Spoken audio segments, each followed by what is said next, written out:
Good morning, everybody, and welcome onto this call this morning. Please could I ask you just to, sorry, let me know if you can see my screen as well as hear my voice. So if you can, just raise your hand or just type something into the chat box there if you don't mind.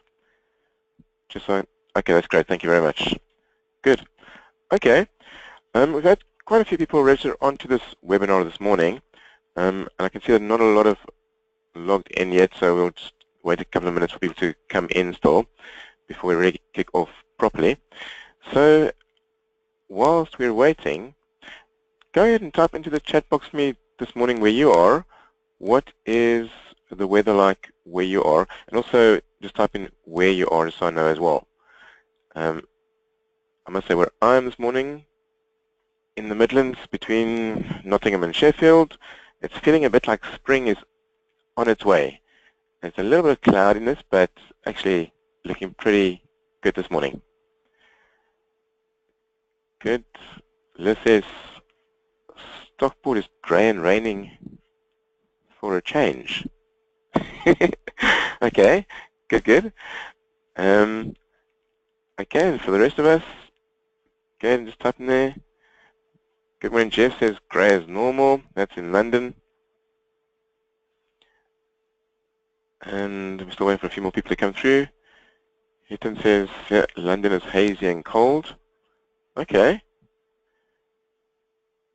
And Jan, I can see you're in as well there. What's the weather like this morning where you are? Okay, Jan's not typing this, so she's probably still busy logging in.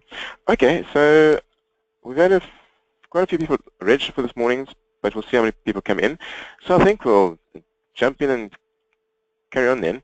So what was your biggest win for the week? So go ahead and type it in there for us. I'm just concerned that too many people come in and we have too many sound disturbances, so I'll keep us unmuted. But if you go ahead, type in there for us, what was your biggest win from the past week?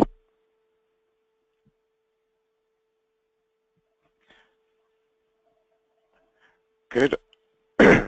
You can see Jeff's biggest win was from last week's Spotlight session, listening to Paul Corvell's slot there.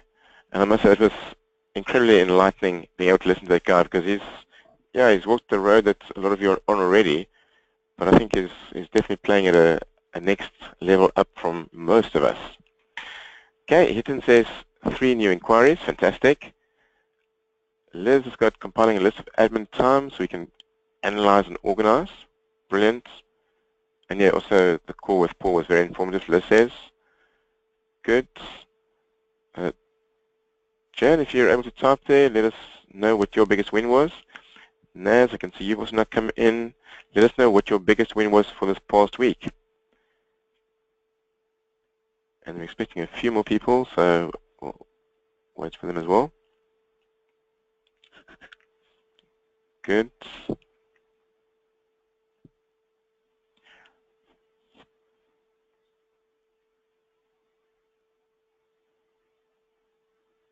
I can see Faye's just joined us as well.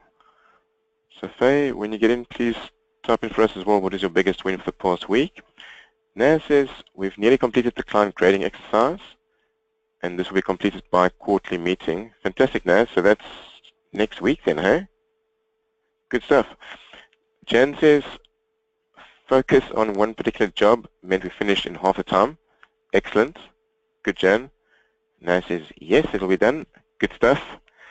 Okay, then Faye, I can see that you've joined us as well, so when you're able to, just type in there what was your biggest win for the past week as well. And I'm not sure if Faye and Steve are both on that call, but I can just get your biggest win as well for the past week.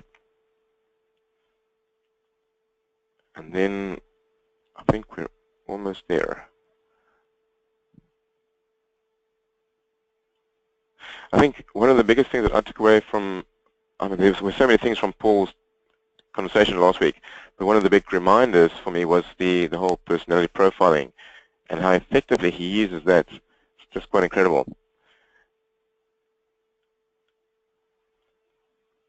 Okay, So Steve says it's him, not Faye, because she's got a bad neck. So Steve, just let us know, what was your biggest win for the past week? So just wait for you to type that in quickly before we move on to the next one. Okay, biggest win was getting data systems sorted with our VA. So that's from Steve. Okay, fantastic. Good stuff. Okay, so brilliant. Let's move on to the next screen. So that's the biggest wins for this past week. Fantastic. Okay, so one word answers here, just go ahead and type in as well your quarterly goals and the percentage completed for each of those at this point in time. So ideally, one word answers your quarterly goals and percentage completed for each of those.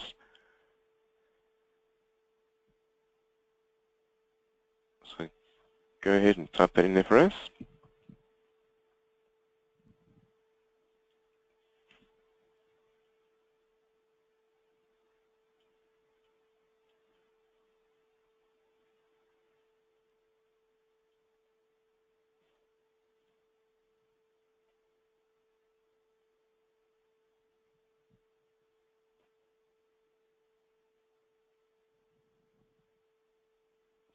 Okay, so Naz, our fastest typist this morning. He says website changes 99%. Good, Naz, well done. Client rating at 99%, good. And referrals at 20%. Okay, fantastic. Heaton says job planning at 30%. It's one of theirs. Good, Heaton, well done. Jeff says budget setting at 100%. Website first draft done, so all I wanted to get done this quarter. And onboarding about 5%. Okay, good stuff. Jan said time management 20%, cloud system 10%, and staff training 50%. Good. And Jan, I know you've just started with those, well, literally a few weeks ago, so that's fine, that's no problem. Okay, so who are we still missing here then? Ethan has got, I know Upin works with him, so Upin's got some of the quarterly goals there, so Ethan's that. Liz, if you're able to type in yours, it'd be good as well for us. Okay, good. Okay, so Liz says debt is 95%. Hey Liz, that's fantastic. Great. Because I know you had a bit of a bottleneck there, but that's good. Yeah, Ethan says Upin is away at the moment. Liz says bad debt at 40%. Good, I know you're moving that forwards. And staff role, etc., 75%. Okay, Liz, that's fantastic. Hey, brilliant. Okay, so it's good that everyone's moving their quarterly goals forwards. Fantastic. And again, if you get stuck on any of those, reach out to me. But good stuff. Okay.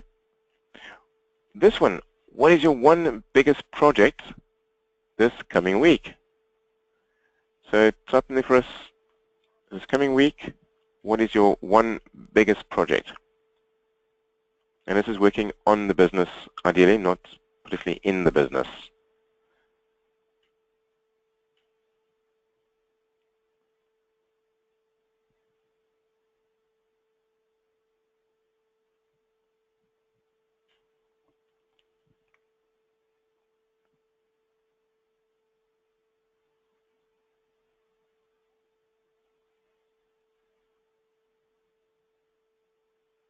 Okay, so Steve's come in there, he says, starting the recruitment process. Great. Okay, that's a big focus. Ethan says, preparing the new inquiry proposals. Good. And Hitton, just a question there, when you say preparing the new inquiry proposals, does that also imply you guys are systemizing that, or is that an in the business, working in the business focus, as opposed to working on the business focus? So if you could just clarify that for me, Hitton, is that an on the business goal or an in the business goal? Okay, Liz says, replacing staff member who is leaving, so it's an ongoing process, absolutely. And that's always part of the process, ensuring we get the A+ people on board. Okay, Jeff says work on looking at the person looking to recruit a me replacement. Yes, and Jeff, I saw your email this morning, not been able to respond to that yet, so we'll get on to that as well. Okay, good. Naz says, I have a meeting with client managers to push the referral request process on and to help them understand why client trading can help their process. Good. Okay, fantastic. Ethan says, yes, that's definitely working on the business goals. So great. Jan says, sorting email inbox to leave just one day to deal with. Excellent. Good. Okay. Fantastic. I can see Colin has also joined us now. So, Colin, it'd be great if you could type in as well your one biggest project this coming week.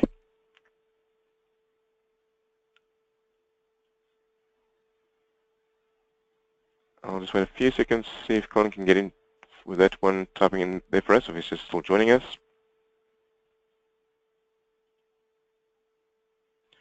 Okay, Colin, I'm going to move forward on to the next slide. If you can go ahead and type in your one biggest project this coming week. Okay, great. So let's go to the next slide then. So, here, type in there, have you got any roadblocks, any questions at the moment, anything that you need help with right now? So let me know and we can get you unmuted and I can help you on those specifically. So if you type that in there, if there's any roadblocks or questions that you need help with right now. Colin's come in to say the biggest goal this week is put internal payroll process down on paper. Okay, fantastic, Colin, like that. Good. So if you've got any roadblocks, any questions, anything you need help with right now, type it in.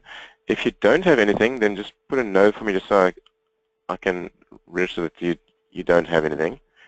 Just so we know where we're at.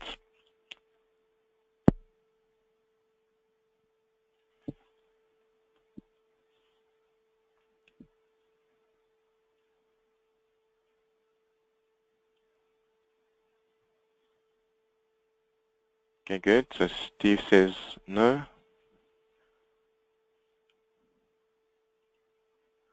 Okay, so Steve says no. Jeff has got a couple of things which I am busy helping him with offline, so that's fine. Good. Okay, Liz, no, you're on track, so that's good.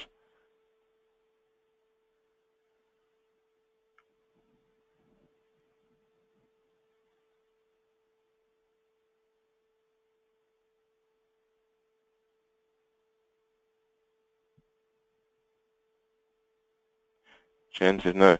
Okay, Naz has a question now. And Naz, I'm going to unmute you, but before I do that, I'm just quickly read your question out as well, and then I'll unmute you. So Naz's question is, despite using outsourcing and it working well for bookkeeping, I still cannot get my team to engage in the process of trying to get new clients signed up and on board. What do I do to get them engaged in new business finding? And Naz, something that's popped in my head before I unmute you. I was reading a book or something the other day, and I came across a saying, and I thought really clever what this saying is. And the saying is basically, people don't do what you expect them to do. They do what you inspect. So in other words, people don't do what you expect, they do what you inspect. So if you want people to do things, we've got to create the systems and then inspect that they're actually doing the systems. So Naz, I'm going to unmute you. And also, as I'm working with Naz, if anybody else has any ideas or comments, let me know and I'll get you unmuted as well, and we can get you into the conversation too. So Naz, let's see if we can get you unmuted here. So Naz, in theory, we should be able to hear you now. Hi, Rudy. Hi, good morning, Naz. How are you doing? Very good, thanks. How are you? Good, thanks very much. Okay, so tell me what you are doing already, what is not working then. Right, so before I couldn't get anybody involved in trying to generate new business for the organisation because they all said they were too busy and too stressed and all of this kind of stuff, which didn't stack up in the numbers. which is when you said to me you need to look at outsourcing.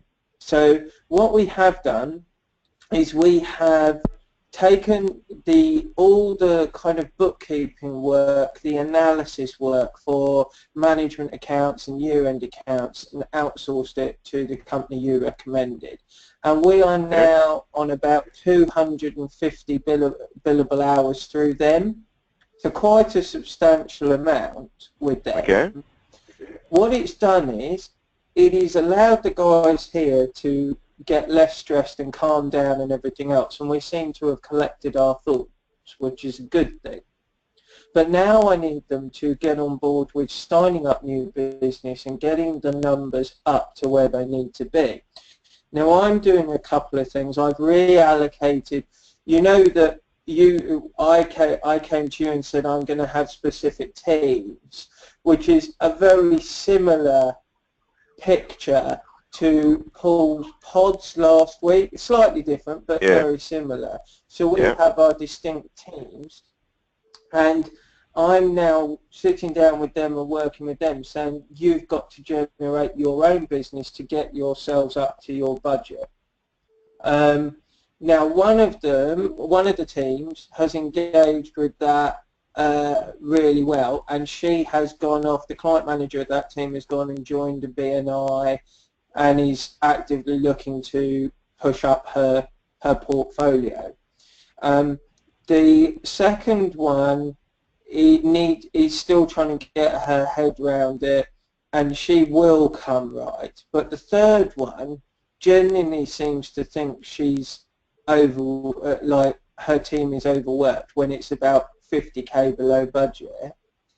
And then what happens is that I'm trying to generate work for her or for the team, which means I'm not actually getting around to generating enough for myself. So the knock-on effect is that 2 or 3 teams, and including myself, end up being below when I should be able to go and generate my own stuff and they should be able to go and generate their own stuff. And what I'm after is basically some help or ideas from other people or from you about what I can say and do with them to make them generate their own team business. Okay, good question. And as I'm answering Naz here, if you've got any other ideas, please type it in the chat box. We really appreciate that. So Naz, for me,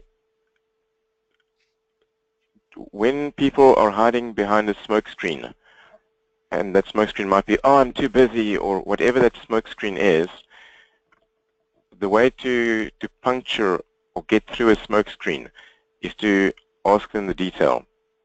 So, and you may be doing this already, I don't know, so I'm just thinking out loud here.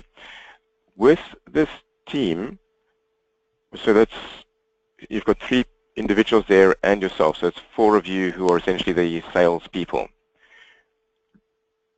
Do you already have a weekly sales meeting with this team of 4 people? No, I don't.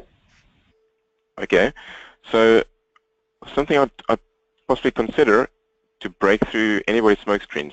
It's a bit like the concept of a daily WIFO or daily meeting, where in a daily meeting I'd say, what were you doing yesterday, what were your KPIs, or which clients did you work on yesterday, what's your plan for today, and what are your roadblocks. I would take a similar kind of agenda, but have it on a weekly basis with those 4 salespeople, yourself and the other 3. And it's essentially, what did you do last week? What is your plan for this coming week? And what's your roadblocks? And maybe just, what's the results? Who have you actually signed up? What's your pipeline? So a bit of that. But by doing that, your person number 1 is already going for it, and yourself, in your past week's review, you'll be able to say, we've done A, B, C, D, and E, and this coming week I'm planning on doing F, G, H, I, and J. And person number 3 will go, this past week, I did nothing, I was too busy. And this coming week I'm going to be doing nothing, I'm too busy. But if they were to repeat that week by week, it's going to become pretty obvious. And then you can sit down with them and say, okay, so you've got this massive, you're overworked and stressed, show me what, and then you go into the detail of which jobs are you doing, how long is it taking people, why are you stuck? And before long, But this is all focusing on sales. Absolutely, yes. If you want, if you want to break through this one, you need the regular rhythm, the heartbeat, and for sales meetings, if you want that to work, well, for sales, if you want it to work, you need at least a weekly sales meeting.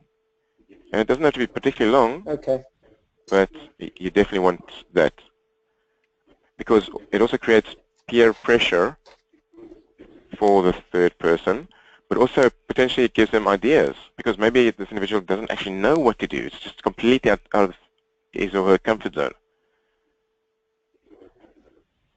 And if they say, well, for the following week I'm too busy, I don't know what to do, then you could say, well, what about this networking event, or let's have a look at your pipeline, or which clients do you need to go and see to have a bit of a conversation with, or whatever it might be. So can I just ask you something that I know will get thrown at me so that I can kind of prepare an answer with your help? And that is that two of the client managers are part-time. Now that doesn't matter per se, because they've got people underneath them that are getting work done. So the concept works, if you see what I mean.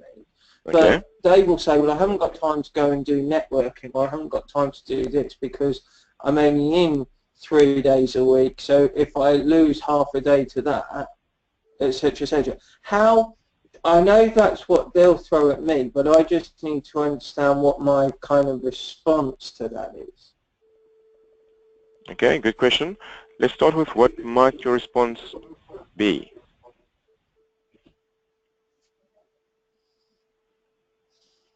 What do you think you might answer already? Well, my own feeling is that the networking that networking is important because it will generate new business, and ultimately, as it generates new business for your team, then you can bring on board more accountants to be able to do the additional work. So therefore, the organisation grows, your team grows, and you're not actually any worse off. Okay. Good. So that is your logic. I mean, I agree with your logic. I would suggest maybe consider when they throw the question at you, go back with a very succinct, straight to the crux of it, because essentially what they're doing there is throwing up this smoke screen of, oh, I don't have enough time for this. I'm only here for 3 days. I don't have enough time. Hit right back, straight back, keep it short, straight back at the detail. I do appreciate you only here for 3 days. To do this kind of thing, it's probably going to require a few hours. So let's just break your 3 days down into units and hours, and let's look at when you're doing what, so we can see how much time you can actually create for this. So you've got to take the time thing first. And yes, you are helping them prioritize the fact that they've got to sacrifice however many hours it is to do this, because you deem it absolutely an essential. I'll tell you the other problem, and it's actually something Paul said last week in his webinar, right? Yeah. Which is accountants are very bad at trusting other people or delegating to other people. So part of the reason these client managers are struggling the way they are is because they're not teaching the people below them how to do the next part of the job properly, so they don't have to do it. They're taking it from where the juniors get it to, and then doing the rest themselves, which is what's using time up incorrectly, in my opinion. But how do I get that across them? Because it is something Paul said, so it's obviously something that happens everywhere. So how can I deal with that? Because I think that's part of the root problem as to why they're not getting on and doing it. Because they feel comfortable doing accounts work, they don't feel comfortable getting out and about. Yeah, and they will stay within their comfort zone. Okay, so there, unfortunately, it takes a bit more time on your side because it's essentially going to be going through a bit of a puppy training exercise. It takes time. Yeah, But I don't mind that. It's just I don't know the bit of puppy training I need to do. Okay. So the puppy training that needs to happen there is when essentially you've got to sit them down and ask them what they are doing. So, you know, if they say, well, I do this, but I delegate that bit there, but this bit over here I keep on doing. And if you then feel that those bits are really bits that need to be handing over to other people, that's when you sit down with them and say, okay, I do appreciate that you're taking back this bit here. However, this bit here you need to hand over.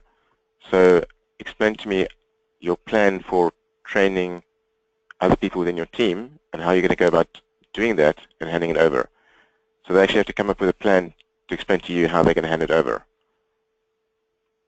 Because until you identify with them what they should be handing over, it may just not even cross their minds that they should or want to because they're in their comfort zone.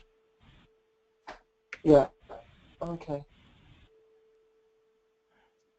Right. So does that answer your question about so far?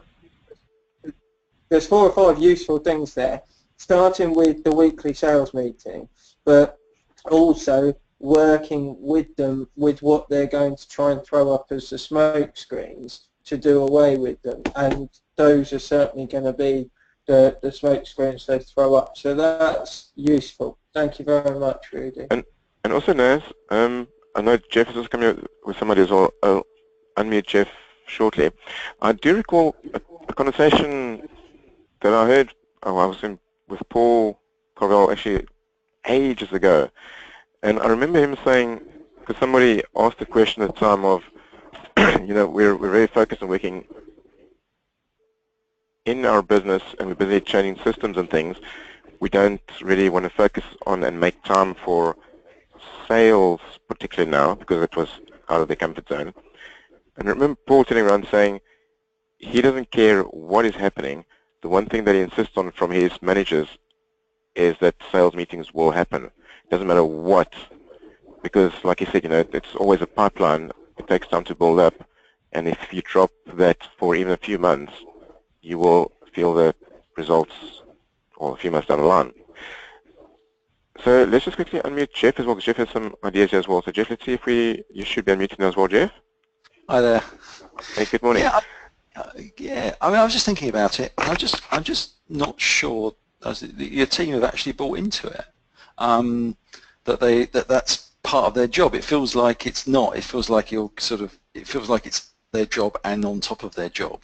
And so without that sort of buy-in, they're going to be reluctant. Because I mean, we not that we're so perfect. We did a little course on what you define as a salesman. I sort of did it and asked people to sort of give their image of a salesperson, and obviously the images were completely negative and pushy, and not what my team wanted to be associated with. And then we went back to some more basics, and there's nothing. We don't sell anything. People don't buy stuff from us because the way we present it. They buy stuff from it because actually we've got really good things that we can really help people with. So if you phrase it like that, what you're doing is you're just sharing the bit of knowledge around more people, helping more people, and with that in people's minds, it's a different sort of. They're away from sales. They're just fine. We've got some really good things, and we're helping people with them. I mean, I was just obviously referring back to what that seminar last week, which I genuinely thought was amazing. But the whole point about sort of, I mean, they obviously he uses his pods. His pods have all got targets in them, but they've also got, so it's in their budget and it's checked. And I wasn't sure if that was public, but it probably is on his whiteboards. But in each pod they have a senior manager. So they've got, it's not, and by the sound of it, running sort of either 5 to 7 people, depending on where he is with it. They're pretty senior people. So it will be different from, I don't know, sort of, someone 4 years post-qualified to expect to bring to work to somebody who's just looking after a few things, expect to bring some more work, and they just might not regard it as their job. And that's really the sort of, there's any sort of thing. I appreciate you might regard it as their job, but they may not. Yeah, fair point. Fair point. Okay, good stuff. All right, Jeff, thanks very much for that. Okay, we'll mute Jeff up here again. Okay, so Naz, good points there.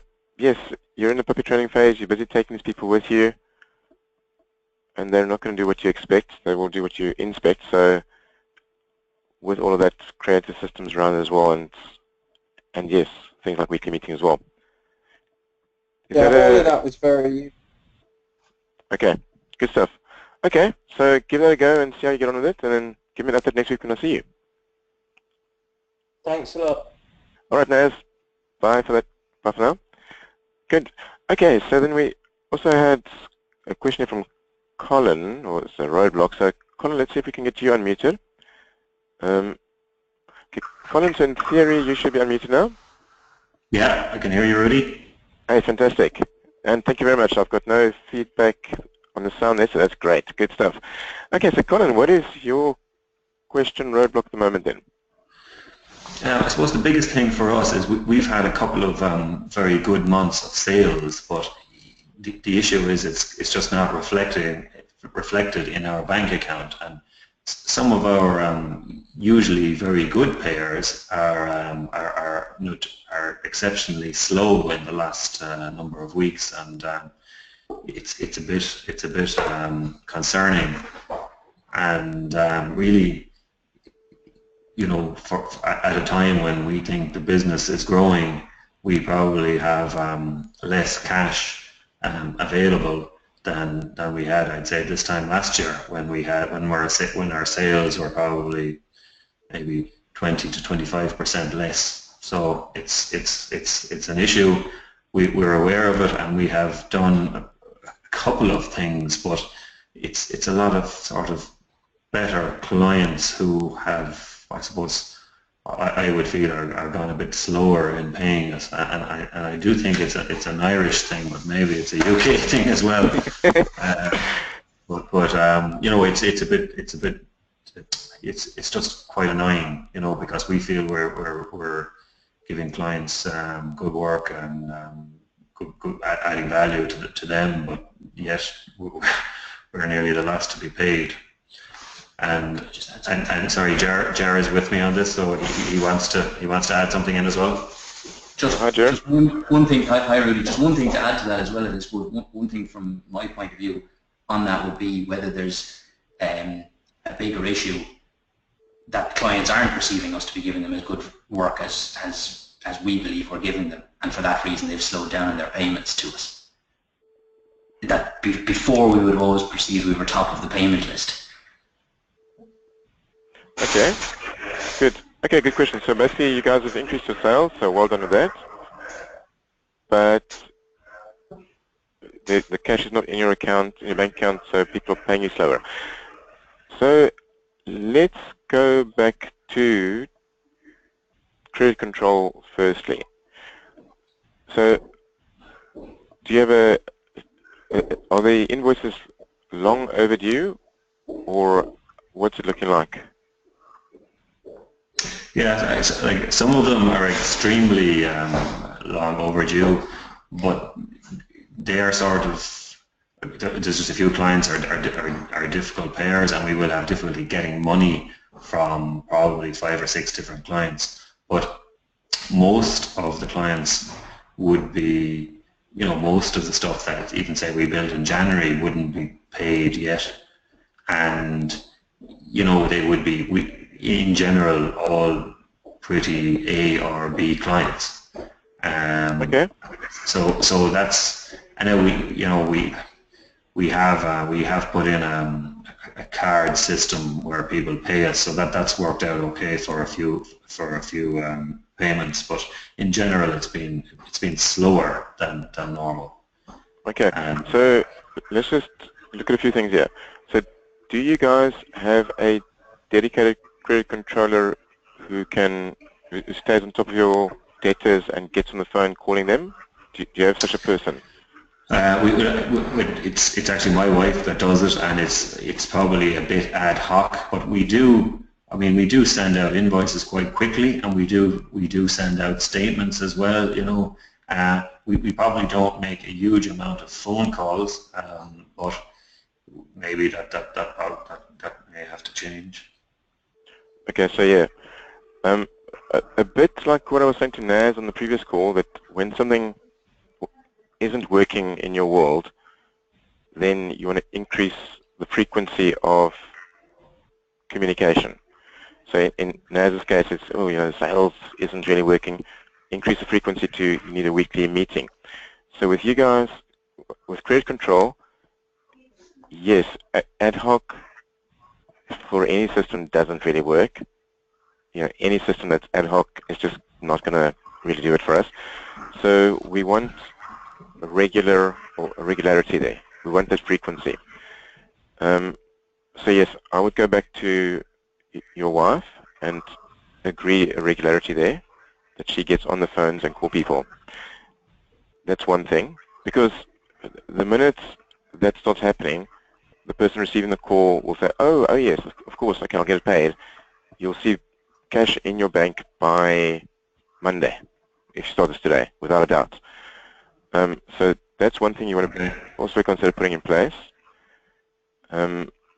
If you're not happy with it at the moment, I would have a weekly update meeting with your wife to say, okay, bring me the aged summary report.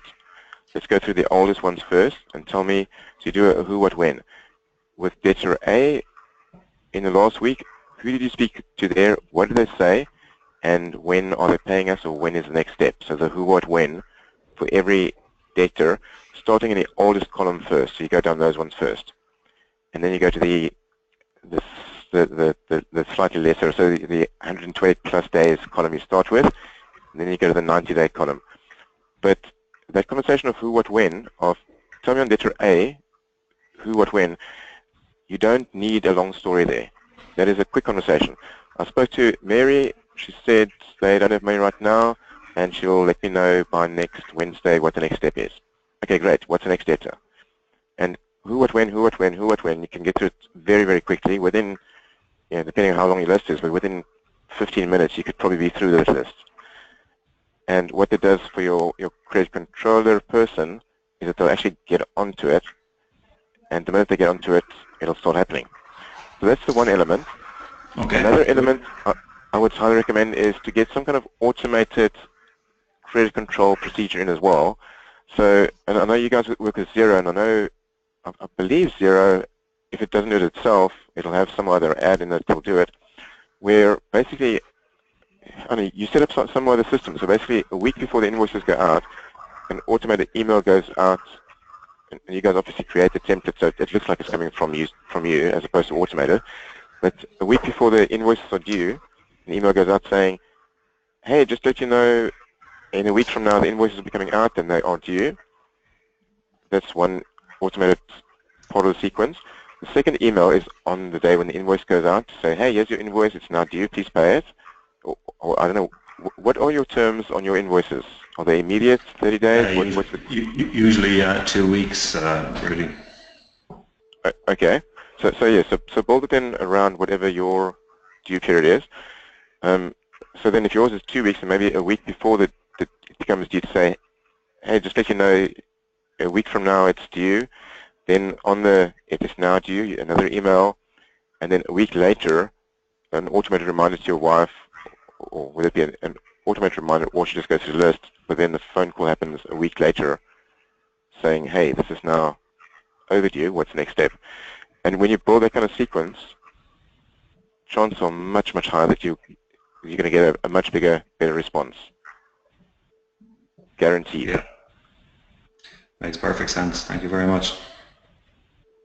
And on occasion, there are people who are taking the mickey. With them, you say, listen, we stop working for you until you've paid up. So that, you know, then you become a bit harsh on the other side. And potentially, if they're really taking the mickey, you stop working and you start chasing the debt. But when you build this kind of system around it, which is fairly simple and straightforward actually, it'll take care of your credit, of your outstanding debtors really quickly. Yeah, and I like the idea of the email going out a week before the invoice goes out. I think that's kind of a good idea in terms of preparing the person that they know they're going to get it, you know. Yeah, listen, thanks very much. There's some good ideas there, so we'll look into it on Xero. Good. And tell me, with direct debit, are you guys using that? We use Xero, and we use Xero for statements, and we have some monthly invoices that automatically come up, but we're not using the systemized approach in terms of what you mentioned there. So Chaser, I believe, is the add-on, Rudy, I think. Okay. Just on that, I've had Jeff coming in there with saying it may be a good idea. It pisses off all my clients. And the idea of the reminder, we've stopped that, the reminder before due. So I guess there's Jeff's experience of the reminder before due, they've stopped. And I'd say play with it, and sometimes it may be the way it is worded as well. So play with it. Jeff's experience is that it hasn't really worked for them, but I know that, you know, I'd say still go with it. Make it a very gentle wording in how you do it, and check the feedback. If it really doesn't work, then change it. But give it a go. And Naz came in there with a comment. So we phone credit control every week, so that's what they do as well. So okay, some good ideas there. So does that? No, thank you very much. Thank you. And just on Jer's question of the bigger issue, not good service, Jer, I don't necessarily know that the two are necessarily linked. I think some people just don't pay because they're not really chased to pay. It may not be linked to the fact that they don't like your service. I think that's a separate question, separately measurable, and it is different from them actually just paying up. Yeah, and the only reason I bring that up is probably one or two particular clients that would have always kind of paid nearly by return, and they haven't. But that, you know, as you say, that could be for any number of reasons. Yeah, and you know, in the Black Belt site under customer service, there's a process there, and essentially, we can call them up and say, hey, from a 0 to 10, 0 being shockingly bad, 10 being fantastic, how would you rate your experience with us? And most people are pretty honest, and they'll tell you, well, I think it's a 4 or it's a 9. Yeah. And that's how you go and measure that one. But that's a separate question to, hey, you owe me money and you need to pay now. Yeah, fair enough. Good stuff. Thank All right, you. guys. Is that enough for you to give it a go and see how you get on with that? Yeah, absolutely. Cheers. Thanks, Rudy. Okay, fantastic. Brilliant. I'll meet you guys back up there. Good. I've had a comment here from Jan saying, we should start using a gentle email 3 days after the due date. Some people have just simply forgotten. And a weekly reminder then will be sent asking when payment will be made. Good.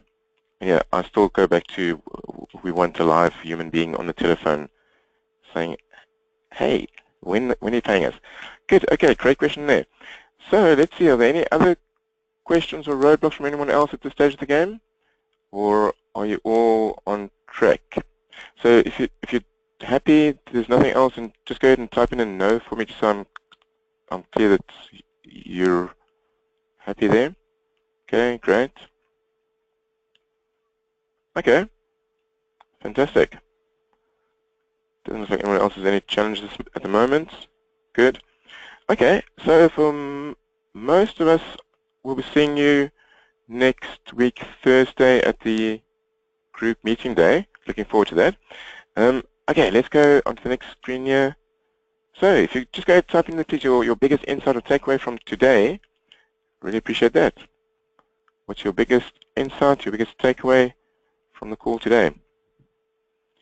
Or a reminder of something to go ahead and do?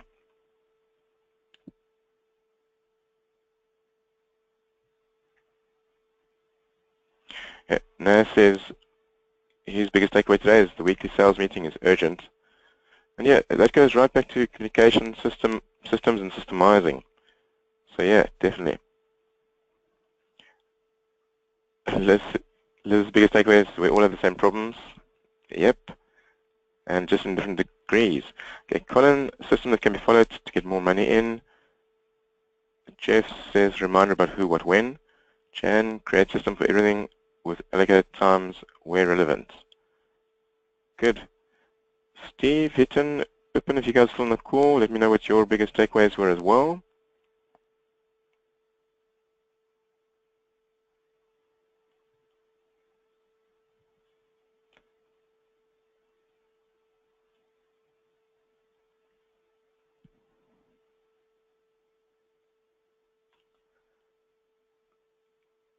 Okay, good. Hitton says the who, what, and when for everything. Absolutely, Hitton. Definitely. That's such a simple triangle. Who, what, when. When you start using that, and you choose to use it or you choose to ignore it, and some of my clients have literally printed it out and stuck it on a wall next to them, so it reminds them to use it all the time, and also explain it to their teams. But when you do use it, you get different results to when you don't use it. Okay, good stuff. Alright, so I think that is going to bring us to the end of today's call. So hey, I'm really glad you're all on track. Good, well done. Keep it up. Have yourselves a great rest of the week. And if you need anything, be in touch with me. Jeff and I have got some questions of yours I'm busy answering here. And we'll be in touch next week again. Alright then, so have yourselves a great rest of the day, and bye for now.